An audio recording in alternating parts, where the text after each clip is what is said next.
আজকে আবারও চলে এসেছি একটা নতুন পদ নিয়ে, রুই মাছের গাঢ় ঝোল। তো এর জন্য প্রথমে যেটা প্রয়োজন সেটা হচ্ছে রুই মাছ। আমরা 4 পিস রুই মাছ নিয়ে নিয়েছি, মোটামুটি 200 গ্রাম।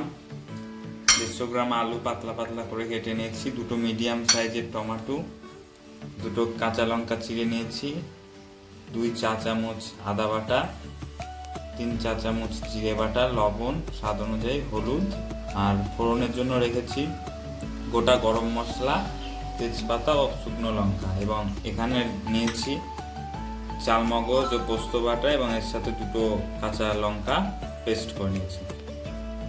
আমরা গ্যাসটা জ্বালিয়ে নিয়েছি, আমাদের কড়াই মোটামুটি গরম হয়ে এসেছে। এবার এতে আমরা 75 গ্রাম তেল দিয়ে নেব। আমাদের সর্ষের তেল গরম হয়ে গেছে। এবার এতে আমরা গোটা গরম মশলা, তেজপাতা, শুকনো লঙ্কা দেব।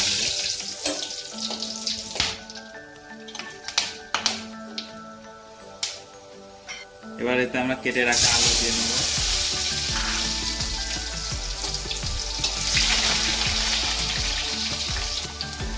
আমাদের আলুটা ভাজা ভাজা হয়ে এসছে। এবার এতে আমরা সামান্য পরিমাণ লবণ দেব, আদা বাটাটা দিয়ে দেবো, জিরে বাটাটা দিয়ে দেবো।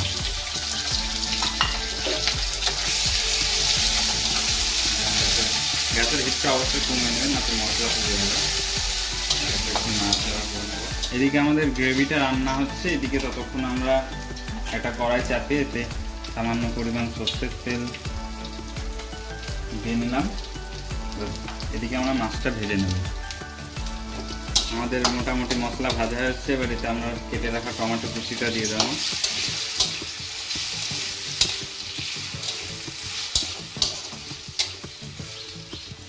আমাদের তেল গরম হয়েছে। এবার আমরা এতে মাছ ভাজা মাছগুলো দিয়ে দেবো।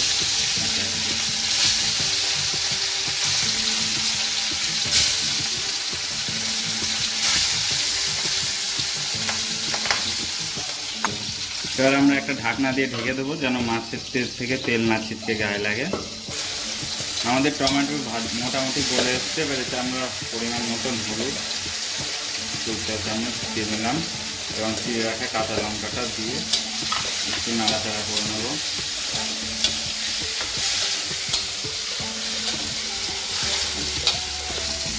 আমাদের মাছের একদিক ভাজা হয়ে গেছে। এবার আমরা এটাকে উল্টে নেব।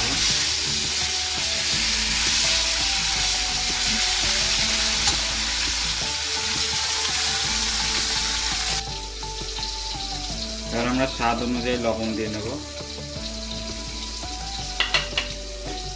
দিয়ে একটু নাড়াচাড়া করব।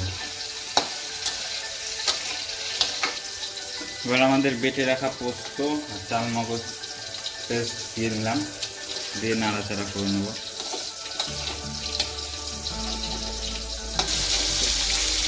আমাদের মাছ ভাজা হয়ে গেছে। এবার আমরা একে একে মাছগুলো তুলে নিচ্ছি।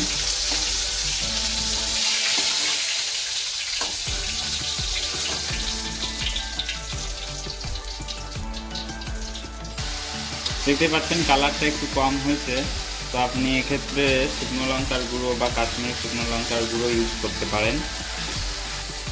আমাদের মশলাটা প্রায় হয়ে এসছে। এবার এতে আমরা 1 কাপ গরম জল দিয়ে নেব, এটাকে ফুটতে দেবো 2 মিনিটের জন্য। আমাদের মাছ ঝোল ফুটে এসছে। এবার আমরা এতে মাছটা দিয়ে একটু নাড়াচাড়া করে নিই।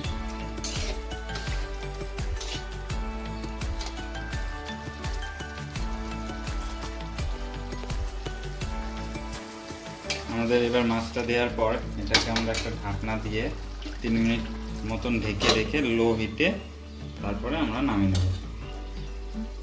আমাদের 3 মিনিট হয়ে গেছে, দেখতেই পাচ্ছেন আমাদের ঝোল রেডি হয়ে গেছে। এবার এটাকে আমরা নামিয়ে নেব।